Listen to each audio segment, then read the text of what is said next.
It's Jaunti, boy.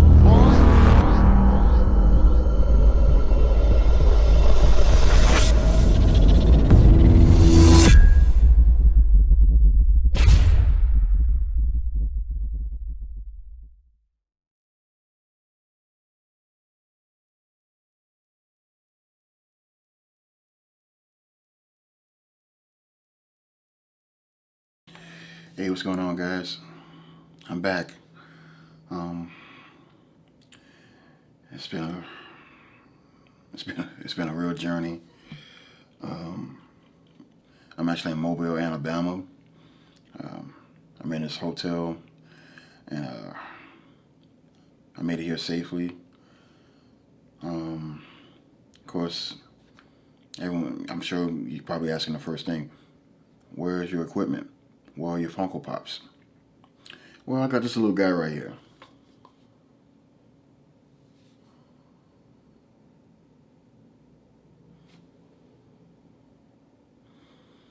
Can never forget this guy right here. And the 1 year anniversary of his passing came not too long ago. And of course, I got my baby right here, the Machine Micro, which I haven't used in months, probably like half of the year, probably a year. But even though I went through another natural disaster, I can never give up on my dream. I advise you to do the same. Don't let anything or anyone stop you from doing what you love doing the most, especially for yourself or for your family or for whatever the reason may be. But it's it breaks my heart that we have to go through this again. 16 years ago, Hurricane Katrina taught me a very, very valuable lesson.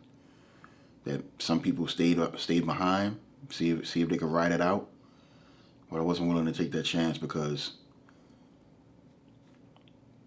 I didn't want to lose everything again.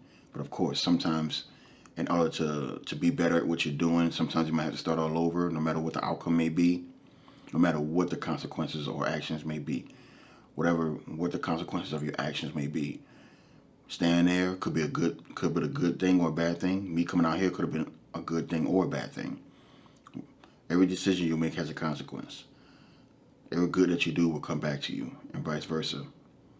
But anywho, I'm not trying to talk about the laws of attraction here, but for those who are willing to help out, for those who are struggling out there, I will put some information down there in the description below to help those who are in need, because I do have some family that stayed behind.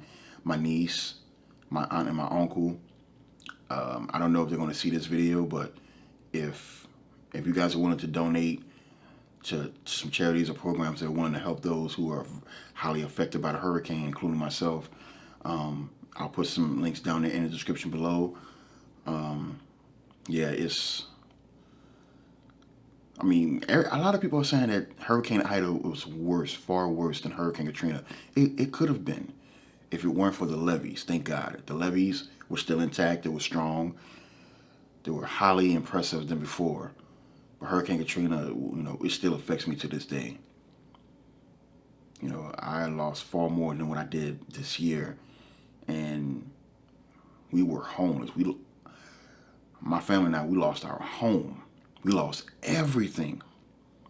I wouldn't I wouldn't wish that on my worst enemy. I wouldn't want anyone to go through that again. And that's why it was breaking my heart to say that we have to go through this again. And that's one of my biggest fears when it comes to living in the South. Having to go through that all over again.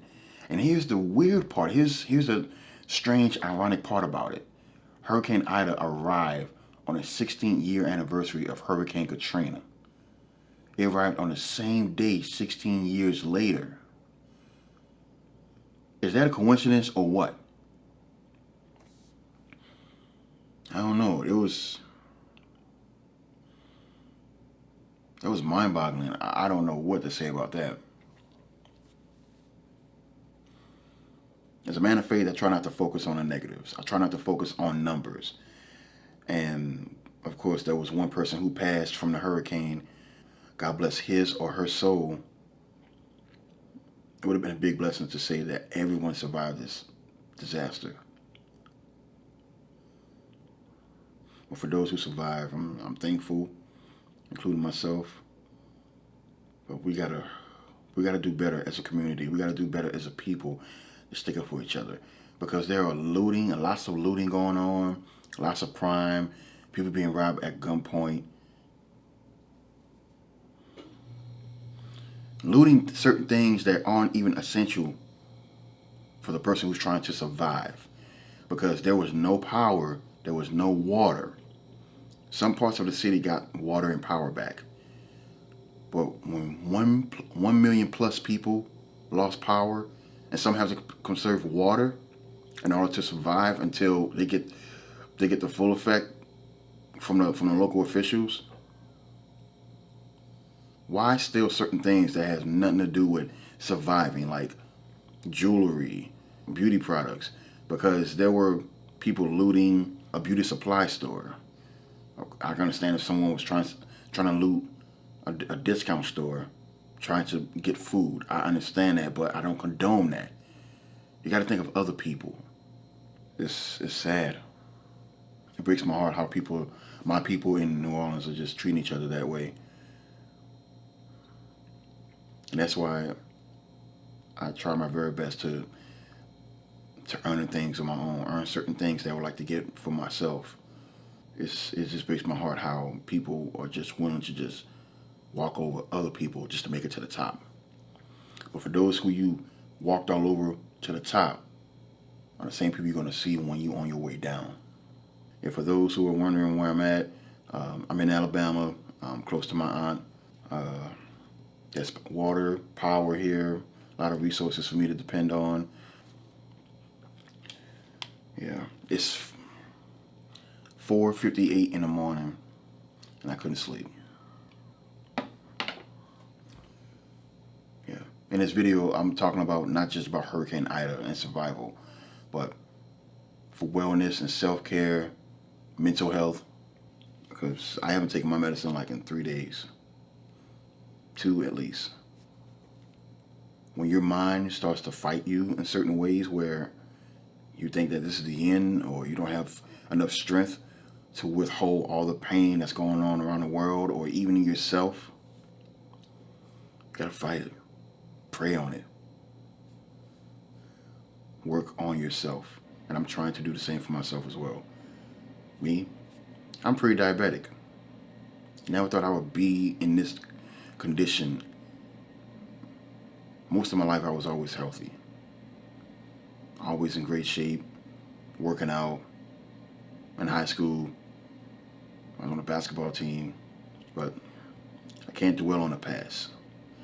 We're talking about the present. We're talking about right now. And I'm not in the best shape of my life. My health is not good at all. I advise you, start taking better care of yourselves, no matter what situation you're going through, whether it's a natural disaster, if you're homeless, or if you're anything. I hope you're taking better care of yourselves. Take care of yourselves and each other. Because when your body is trying to heal, no matter, especially with everything that we're going through, you can't help other people if you don't help yourself first. Don't give up, no matter what you're going through. No matter what you're fighting, no matter what you're struggling with, keep moving forward. Because even though this was a natural disaster, we could always recover from it. We could always rebuild. Sometimes we're just tired of starting all over. I understand that. But what else can you do if it's beyond your control? I'm in this apartment, and I got my laptop here. I got my drum machine here. I got my camera here. I have my medicine, my clothes. Take the things that are important to you and keep moving forward. I mean, I don't know how many people are going to see this video, but for those who have seen it, even if it's a very small amount, then my job has been done.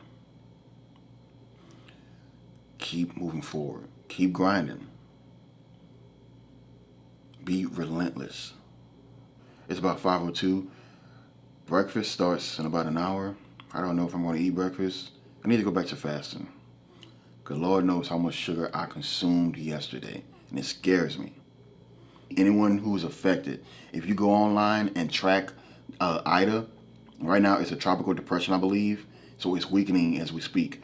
If you know anyone who was affected by this hurricane, by this storm, contact them and find out if they need anything. Because there are millions of people who are without power and drinkable water. Help out in any possible way that you can. I really appreciate it. The links will be in the description below. Contact me if you guys would like to help out as well. I'm willing to help out. I'm doing my thing. Like I said, my information is in the bottom. Contact me with whatever you guys need.